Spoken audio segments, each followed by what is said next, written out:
Y como fue el Día de la Independencia, estuvimos recorriendo un poco la historia de esta independencia, que sería la independencia de Argentina, pero que nació con otro nombre, y hemos elegido tres momentos de la historia donde se conmemoró, perdón, la independencia de las Provincias Unidas del Río de la Plata. Y la primera es aquella casita de Tucumán en Villiquen, que nos decía que adentro había diputados de las distintas provincias que componían las Provincias Unidas del Sur, debatiendo la posibilidad de parir un país, ¿no? Independizarse. Claro, de parir un país, de cortar la dependencia política, económica y militar que se tenía con el Virreinato del Río de la Plata. Y bueno, era una discusión. Es decir, era una discusión, se debatían proyectos, se debatía la posibilidad, bueno, de la independencia clara y concreta. Estaba muy relacionada con lo militar, porque en Mendoza estaba San Martín reclamando un nombre de un país para ir a pelear con el Imperio Español y correrlos de los otros lugares de ese gran país que era en ese momento la Patria Grande. Corona española. Exactamente. Entonces, cuando ese reclamo se sucede, lo que viene es a transparentar una discusión sobre cómo nos íbamos a organizar y quiénes eran los que nos íbamos a organizar. Porque en esa independencia, hoy lo decimos así genéricamente Argentina, pero hubo sectores, lugares de Argentina y de las Provincias Unidas del Sur que no estaban, grandes sectores, y que no estaban porque tenían ideas diferentes sobre cómo organizarnos. Esa es la gran discusión, la política, la discusión de fondo, ¿no? Más allá de las cuestiones formales, la discusión de fondo es cómo se organiza un país. Y por ejemplo, Artigas y su Liga de Pueblos Libres del Sur tenían una idea de organización diferente, donde los esclavos eran libres, pero no solo eran libres, sino que estaban en condiciones de acceder a una división comunal de la tierra y de la propiedad para poder llevar adelante el desarrollo de una sociedad más justa.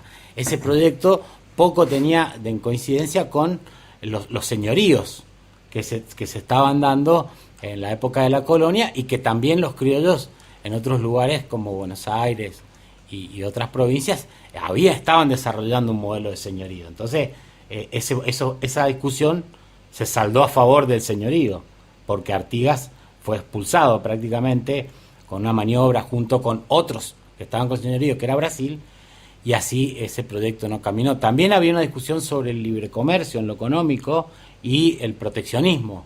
Tampoco se saldó, por eso no se firmó una constitución. Pero sí se saldó la independencia política.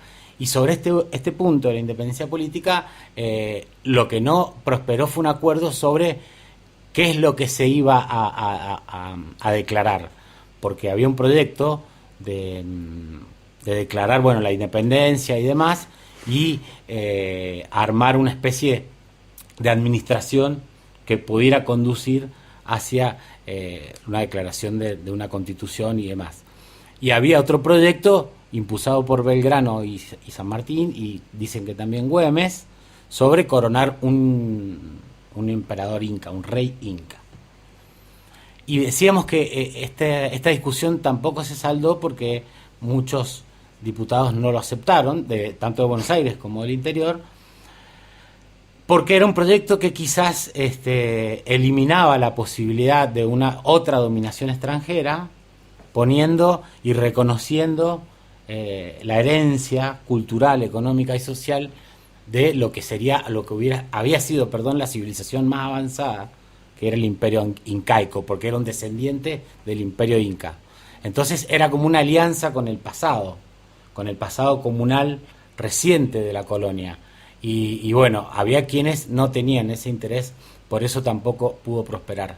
Pero sí es importante la declaración, obviamente, de la independencia, y estos proyectos, el proyecto social de Artigas, el proyecto del emperador inca, y muchas cosas que discutieron, que de alguna manera iban construyendo una identidad argentina, o intentaban hacerlo fuera del colonialismo, en una nueva etapa de independencia política que tenía mucho para construir.